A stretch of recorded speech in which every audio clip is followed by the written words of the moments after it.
శ్రీ లలితా సహస్రనామ స్తోత్రంలోని 629వ నామం త్రిదశేశ్వరి మంత్రస్వరూపంలో శ్రీ త్రిదశేశ్వర్యై నమః. మానవుడు తన జీవనాన్ని గడిపేటప్పుడు 3 దశలలో ఉంటాడు. అవి జాగృత్ దశ, స్వప్న దశ, సుషుప్తి దశ. ఈ 3 దశలలోనూ జీవుని కాపాడుతూ ఉన్న ఈశ్వరి లలితా పరమేశ్వరి. ఈ నామంలో అమ్మవారిని త్రిదశేశ్వరి అని వశిన్యాది వాగ్దేవతలు కీర్తిస్తున్నారు. మనం ఈ 3 దశలను ప్రతిరోజు అనుభవిస్తూనే ఉంటాం. పగలంతా ఈ లోక వ్యవహారంలో ఉండి మన యొక్క పని చేసుకుంటూ శరీరాన్ని మనసును ఆ పని యందు నిలిపి కష్టపడతాం. రాత్రి అయ్యేసరికి శరీరం మనసు విశ్రాంతిని కోరుకుంటాయి. శరీరం విశ్రాంతిని పొంది మనస్సు పనిచేస్తూ ఉంటే అది స్వప్న దశ అని, శరీరము మనస్సు రెండూ విశ్రాంతి తీసుకుంటే అది సుషుప్తి దశ అని మనం చెప్పుకుంటాం. ఈ 3 దశల గురించి మనం ఒకసారి వివరించుకుందాం. జాగృత్ దశలో సాధకుని యొక్క మనస్సు శరీరము రెండూ ప్రపంచంతో అనుసంధానమై ఉంటాయి. అంటే లోక వ్యవహారాలలో ఎంతో చురుకుగా పాల్గొంటూ ఉంటాడు అని చెప్పుకున్నాం కదా. ఈ జాగృత్ దశలో ఉన్న జీవుని యొక్క నామం విశ్వుడు. ఈ దశలో మనలను అనుగ్రహించే తల్లి యొక్క నామం జాగరిణి.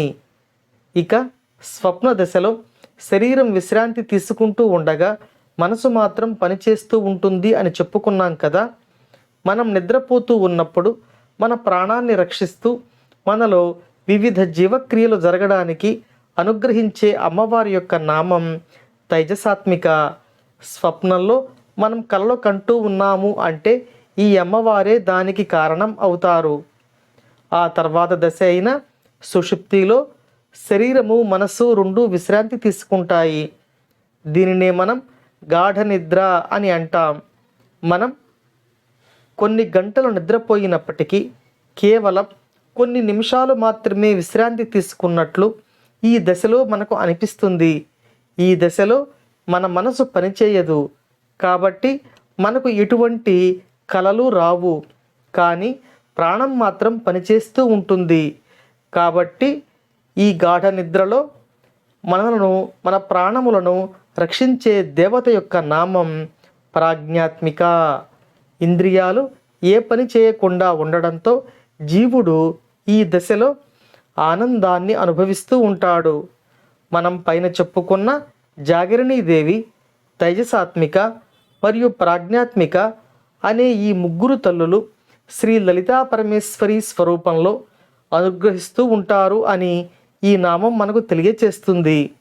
ఇక ఈ నామానికి మరో అర్థాన్ని తీసుకుంటే అమ్మవారు దేవతలకు నియామకురాలు అయి మరియు నాయకురాలు అయి ఉన్నది.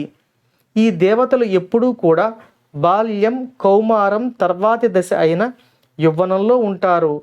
కాబట్టి వారిని త్రిదశలో ఉన్నవారు అంటారు. ఈ త్రిదశలో ఉన్నవారికి ఈశ్వరి కాబట్టి అమ్మవారు త్రిదశేశ్వరి అని ఈ నామంలో వశిన్యాది వాగ్దేవతలచే కీర్తింపబడుతున్నారు. ఈ అమ్మవారి అనుగ్రహం మనందరిపై ఉండాలని కోరుకుంటూ ఓం శ్రీమాత్రే నమః.